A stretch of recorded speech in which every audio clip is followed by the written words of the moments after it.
శ్రీకృష్ణుడును కుచేలుడు బాల్య స్నేహితులు అనమాట చిన్నప్పుడు. తర్వాత ఎవరి పనుల్లో వాళ్ళు ఎవరు స్టేటస్లో వాళ్ళు వెళ్ళిపోతారు. అయితే కుచేలుడు చాలా బీద బ్రాహ్మణుడు అనమాట. అసలు ఏమీ ఉండదు, అష్ట దరిద్రంతో కట్టుకునే వస్త్రాలు కూడా జీర్ణించిపోయి తినటానికి లేక ఒక పూరి గుడిసెలో అష్ట కష్టాలు పడుతుంటాడు. అప్పుడు భార్య అంటుంది, ఇవన్నీ భరించలేము మనం.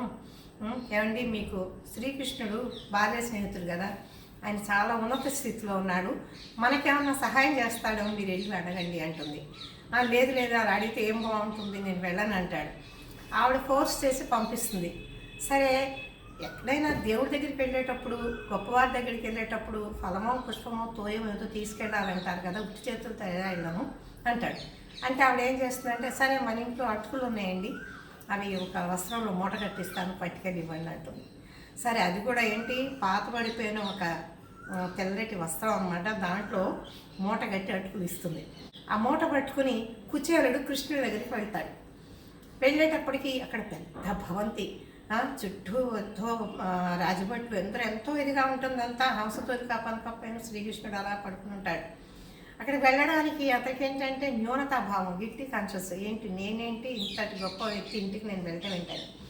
కానీ ఆశ్చర్యంగా అంత దూరం నుంచి శ్రీకృష్ణుడు కుచేలుడిని చూసి మిత్రమా రారా అంటూ బయటకు వచ్చి స్వయంగా ఆహ్వానించి కౌగిలించుకుని మరి లోపల తీసుకెళ్ళి తన పక్కన కూర్చోబెట్టుకుని అన్నీ ఆతిథ్యం అంతా ఇస్తాడు, అంతా చాలా మర్యాదలు చేస్తాడు.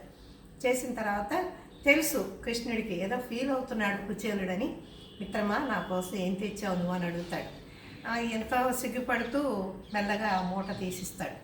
తీస్తే అందులో అటుకులు ఉంటాయి. అటుకులు ఎంతో ప్రేమగా గుప్పెడు తీసుకుని శ్రీకృష్ణుడు వారు ఆరగిస్తారు.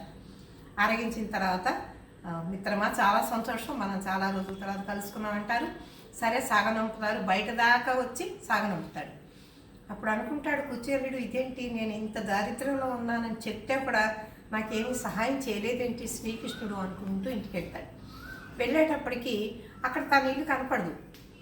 చూస్తే ఒక పెద్ద భవంతి, ఇదేంటి అనుకుంటుంటే అందులో నుంచి తన భార్య పిల్లలు నవ్వుకుంటూ బయటకు వస్తారు. వాళ్ళందరూ కూడా ఎంతో నగలు అవన్నీ ధరించి మంచి పట్టు వస్త్రాలతో కళకళలాడుతూ సంతోషంగా కనిపిస్తారు. అప్పుడు కుచేలుడు అనుకుంటాడు, శ్రీకృష్ణ, ఇలా కరుణించావా నువ్వు?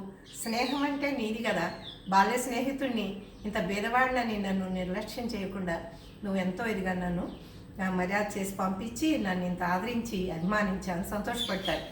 స్నేహం అంటే స్టేటస్లు మారిపోగానే వాళ్ళని కించపరచకూడదని చెప్పడానికి